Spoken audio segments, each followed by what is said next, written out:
दोस्तों, welcome to my YouTube channel आध्यात्म और विज्ञान। आज के वीडियो में हम बात करेंगे मिररिंग की। क्या फेमिनाइन और मस्कुलाइन एक दूसरे को मिरर करते हैं? क्या वास्तव में जो मिरर नंबर दिखाई देते हैं उनका कोई अर्थ होता है? क्या वास्तव में उनके लाइफ में वो मिरर नंबर एग्जिस्ट करते हैं? क्या वास्तव में एक दूसरे को मिरर करते हैं? इस बारे में जानेंगे। तो जो डिवाइन फेमिनाइन और मस्कुलाइन होते हैं उनकी बहुत सी बातें एक दूसरे से कनेक्ट होती है। सबसे पहला जो कनेक्शन होता है वो सोल का होता है। उसी कनेक्शन के चलते वो एक दूसरे से मिलते हैं, बिछड़ते हैं, फिर मिलते हैं।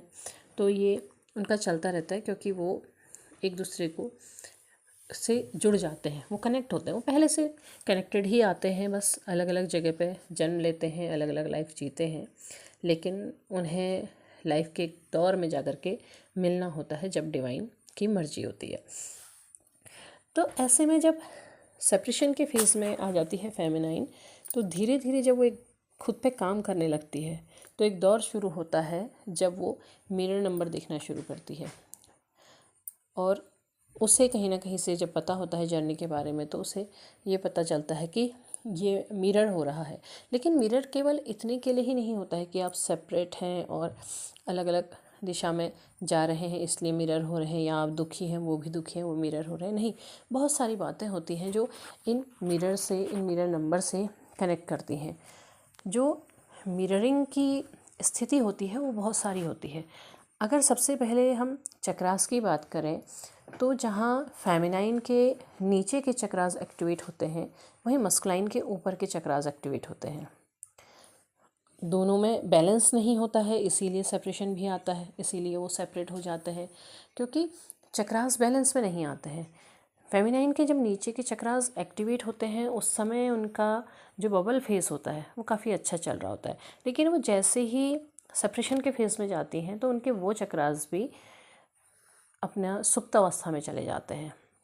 वो उनका जो एक्टिवेशन होता है वो धीरे धीरे कम हो जाता है। उसके बाद जब उन्हें पता चलता है कि वो इस जर्नी में हैं, तब उनसे बार बार यही कहा जाता है कि आप अपने चक्रास पर काम करिए। चक्रास पर काम करना इतना आसान नहीं होता है। बहुत से लोग करना शुरू कर देते हैं, बहुत से नहीं कर पाते हैं, बहुत से थक जाते हैं, बहुत सी बातें होती हैं, करें या ना करें, बहुत सी चीज़ें होती हैं, लेकिन बार बार उनके सामने इस तरीके से गाइडेंस आती है कि वो चक्रास पर काम करें। चक्रास पर काम करना ज़रूरी है और उनको बैलेंस में लाना ज़रूरी है, क्योंकि जब तक चक्रास बैलेंस में नहीं आएंगे तब तक जो उनके अंदर की एंजाइटी है, जो अंदर की तकलीफ़ें हैं, वो उससे बाहर भी नहीं निकल पाएंगे, वो उसी में रह जाएंगे। तो उस पर जब फेमिनाइन काम करती है तो कभी वो ठीक से काम कर लेती, कभी नहीं कर पाती है, और चक्रास का वापस एक्टिवेट हो पाने में बहुत लंबा समय लगता है। जो धीरे धीरे हर रोज़ प्रैक्टिस करते हैं, हर रोज़ उस पर काम करते हैं, तो एक समय के बाद वो चक्रास एक्टिवेट होना शुरू हो जाते हैं और उन शारीरिक बदलावों को फेमिनाइन महसूस करती है। वो आप सभी करते होंगे, आपको महसूस होता होगा कि क्या क्या चेंजेस आपकी बॉडी में आ रहे हैं, आप क्या क्या फील कर पा रहे हैं। तो वो चक्रास को एक्टिवेट करने के लिए कहा जाता है। वहीं अगर मस्कुलाइन की बात करें मैं, तो मस्कुलाइन के ऊपर के चक्रास एक्टिवेट होते हैं, लेकिन वो क्या होता है, वो लॉजिकल ज़्यादा होते हैं। वो चीज़ों को हमेशा लॉजिकल नज़रिए से ही देखते हैं, और यहीं जो फेमिनाइन होती हैं वो स्पिरिचुअल नज़रिए से देखती हैं। तो जब वो अपने चक्रास पर काम करना शुरू करती हैं, चक्रास एक्टिवेट होने शुरू होते हैं, तो वापस वो अपने स्पिरिचुअल फेज़ में बहुत अच्छे से आ जाती हैं। मस्कुलाइन लॉजिकल में ही रहते हैं, वो 3D लाइफ को ज़्यादा प्रेफर करते हैं। तो जब फेमिनाइन के चक्रास एक्टिवेट होने लगते हैं तो धीरे धीरे वो बैलेंसिंग में आती हैं और बैलेंस करने लगते हैं। तो सारे चक्रास एक साथ एक्टिवेट नहीं होते हैं और ना ही कोई कर सकता है, वो धीरे धीरे एक्टिवेट होते हैं। उनका एक्टिवेशन धीरे धीरे आता है, धीरे धीरे चक्रास ऊपर को बढ़ते हैं। जैसे जैसे फेमिनाइन के जो चक्रास पर काम होने लगता है, तो जो उनके स्पिरिचुअल होने के पीछे जो उनके नज़रिए होते हैं वो भी बदलने लगते हैं, उनकी फीलिंग्स बदलने लगते हैं। वो जो चीज़ें महसूस कर रही हैं उन्हें वो दूसरे तरह से महसूस करने लगती है, उनको ज़्यादा चीज़ों को वो समझने लगती है। तो यहाँ क्या होता है, यहाँ जैसे चक्रास ऊपर को बढ़ने लगते हैं तो उनको जो फील हो रहा है वो बदलने लगता है। अभी तक जो उनके नज़रिए थे वो फ़र्क आने लगते हैं। वो उन चीज़ों को भी जानने लगती हैं जिन चीज़ों को एक रहस्य कहा जा सकता है।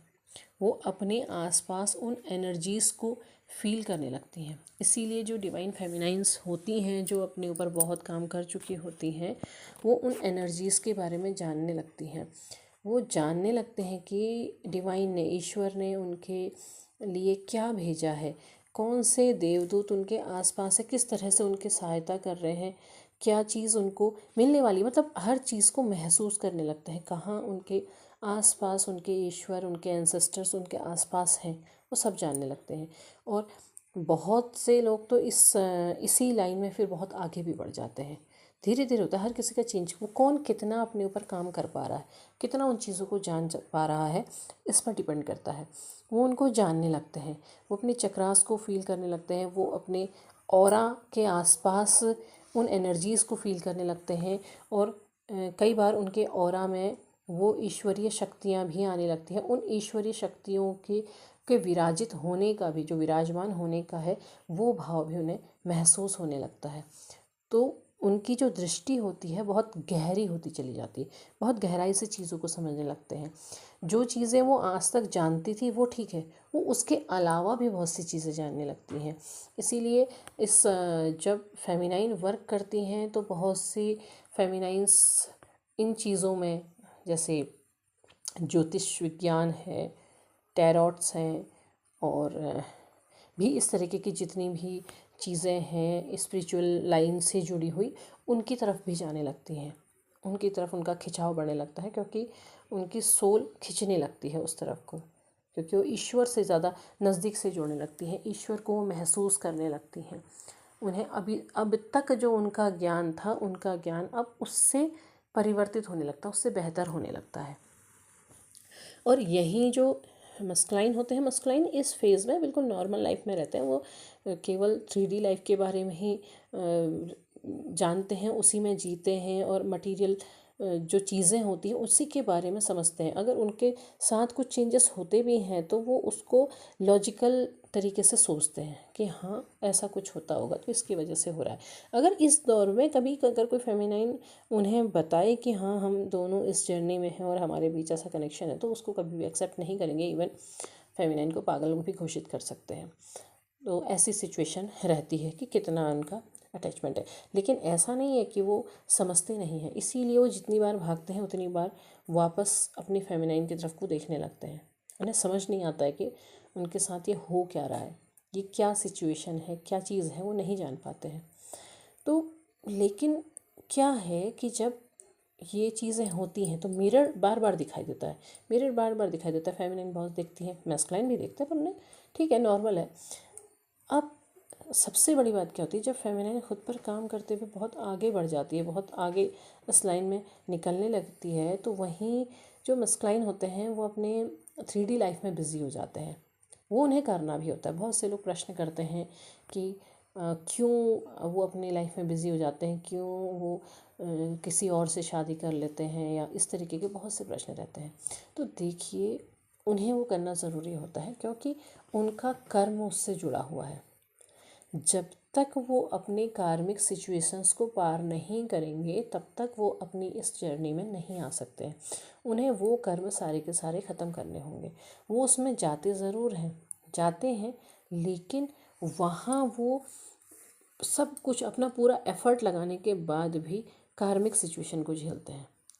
कार्मिक्स उन्हें मिलते हैं, यहाँ तक कि उनको जो फैमिली से हो या किसी भी तरीके से हो, जहाँ से फेमिनाइन डिटैच हो रही है वहाँ से उन्हें कार्मिक मिलने लगते हैं। इसीलिए वो बार बार मुड़ करके अपनी फेमिनाइन के पास भी देखते हैं। और जब वो अपने मुड़ के मान लिया अपनी फेमिनाइन के पास आते हैं और फेमिनाइन बहुत अच्छे उन्हीं की तरफ को झुक गई, तो बहुत लंबे टाइम तक उन्हें वो एनर्जी मिलती रहती है, वो एनर्जी फील करते रहते हैं और वहाँ सिचुएशन अच्छी हो जाती है। लेकिन वो क्यों क्यों मिरर है, बार बार मिरर हो रहा है ना, तो वो सिचुएशन बनी रहती है।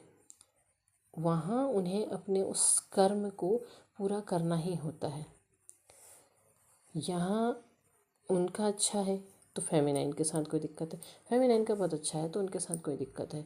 इवन बहुत से मैंने इस तरीके के भी देखे हैं कि फेमिनाइन के अगर राइट हैंड में पेन है तो सेम टाइम पे मस्कुलाइन के लेफ्ट हैंड में पेन हो रहा है, वजह दोनों को नहीं पता है। ऐसी सिचुएशन भी हो जाती है। वो मिरर फेस होता है क्योंकि वो कनेक्शन है, वो कनेक्ट है, सोल कनेक्ट है, सोल आधे आधे हिस्से में कनेक्ट है और वो कनेक्शन बना रहता है। तो ऐसे में सिर्फ फेमिनाइन को बार बार सिर्फ एक ही चीज़ बताई जाती है कि हाँ आप काम करिए, आप काम करिए, क्योंकि जो शुरुआत की स्थिति होती है वहीं फेमिनाइन का थ्रोट चक्रा ब्लॉक रहता है।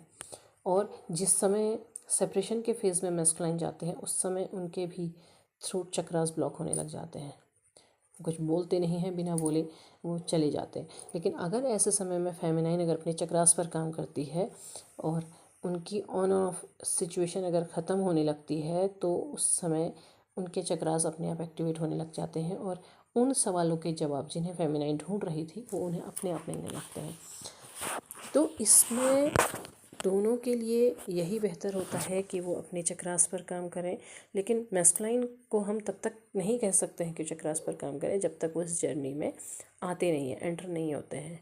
लेकिन फेमिनाइन के लिए ज़रूरी है कि वो अपने चक्रास पर काम करे और उनको बैलेंस करने की कोशिश करें। उम्मीद है आपको वीडियो पसंद आया होगा। पसंद आया हो तो लाइक शेयर सब्सक्राइब करें।